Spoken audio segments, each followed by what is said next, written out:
One of the biggest problems contractors, subcontractors have is basically how to get their change orders approved. They do a lot of work, and many times they don't get their change orders in writing and they don't get paid. Well, hi, my name is George Hedley. I'm the founder of Hard Hat Biz School, our online university for contractors. We have classes to help you build your business, grow, and make a profit. One of our courses is Construction Field Project Management and Productivity Systems that Work.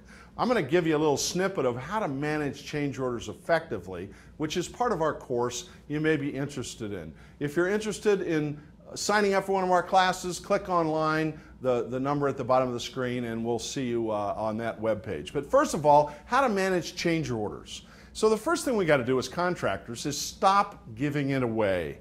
You know, if I had $1 or $10 or $100 for every change order my project manager, my superintendent, my foreman did without getting a signed change order, without getting paid for it, I'd be a rich man, right? And so why is it so hard to get change orders in writing?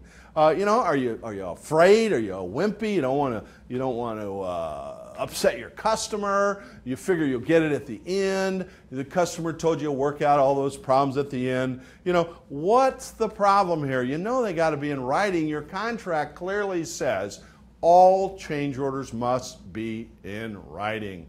You know it. Your customer knows it.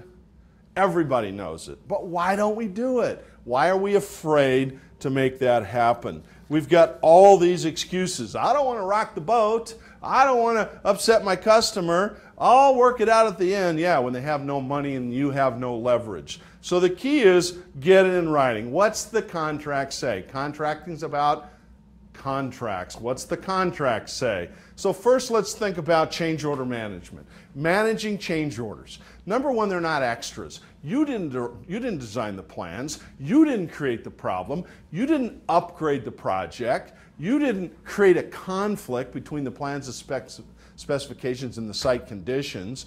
Somebody else has an inadequate, incomplete problem that you have a contract to build, and they have to provide you an answer of which you're going to price and get paid for, right? It's not fair for them to ask you to do things without wanting to pay for them. Friends pay, enemies don't, right? And so we've got to be firm. Never give it away.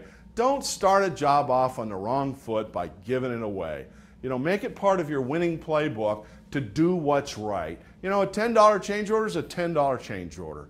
You know, at the end of the job, hey, you can decide. But at the beginning of the job, every little nickel and dime counts. Number three, you got to charge the right price. Don't pad it. Don't overprice it. Be fair. Be fair. You know, if it's a $100 item, charge $100 plus your standard markup. What's the contract say about your markup? You get a 10%, 15, 20, 25. Whatever it says, that's what you want to use. When you start overpricing change orders, when you charge too much, guess what? You start getting in a war with your customer. You start creating bad vibes. The customer thinks you're gouging them, and you're never going to be able to work things out at the end. So charge the right price. Number four, follow the contract. What's it say? At your pre-job startup meeting with your customer, you're going to sit down and you're going to have an intelligent conversation, and you're going to review the terms of the contract. And let's roll over to the contract section between you and your customer and have a candid discussion about changes. And you're going to say, what's the contract say about changes? And you're going to read it with your customer, and it's going to say no work without a written change order. And you have to get prior approval unless it's an unforeseen condition or a problem you're going to have to fix, right? And so, like a broken pipe, you can't let that go forever. And so you have that conversation and you say, okay, it says right here, we need to get these in writing before we proceed. Is that how you want us to proceed? Yes, absolutely. Okay. And so 4 months later, when you're out there working and you have an unforeseen condition, you have a problem, you have an upgrade, you say, remember our conversation?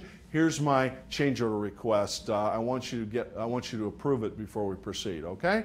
And you've already had the conversation, but if you don't have the conversation, they're going to try to get you to do it without a signature and work it out at the end, right? And so we got to follow the contract. And we always got to get those approvals in writing. And always, if it affects you, but generally it will, always ask for extra time. You don't know what they're thinking. They might be going to back charge you at the end of the job because you were late. So every little change costs you time. So we've got to have a standard field memo system to request change orders. I'll show you how to do that in our course, Field and Construction Project Management Systems. We'll go through that in detail. But you have to have a field management system, a standard cost breakdown, a standard delay clause request in your memo, in your change order request, and we've got to get that approved by the customer. And we also have to not forget all the costs. We don't want to forget all the costs. We want to have a standard cost breakdown for project management, for supervision, for accounting, all the little costs, general conditions, utilities, trailers, toilets, power poles, water, security, fencing, trucks, equipment, small tools, ladders, nuts, bolts, hardware, all the little things, temporary protection, barricades, insurance, and of course, overhead and profit. And so the main thing I'd like you to leave you with as we discuss change orders, and we will definitely cover it in much more detail in our course, is no wimps. No wimps. Don't be a wimp. Wimps don't ask for change orders because they're afraid. Don't be a wimp. At the beginning of the job, I want you to train your customers, review that contract, and talk about getting them improved in writing. Don't be a wimp. Train your customers. Remember, no notice. What does the contract say about notice? You must provide prior notice. No notice, no nothing, in. Late means never, has to be timely, has to be written, has to be reasonable, and it has to have prior notice. Read your contract, right? No VAs. Cover your butt with a change order, right? Cover your butt. No verbal agreements, WIN. Win. Write it now. Write it now. If it's not in writing, it didn't happen. So hopefully you've enjoyed this little segment on managing change orders. We'll give you the complete forms, systems, how to do it in our course, Field and Project Management, Productivity Systems that Work at Hard Hat Biz School, the online university for contractors, where our goal is to make you and your construction business a success. Thanks for watching.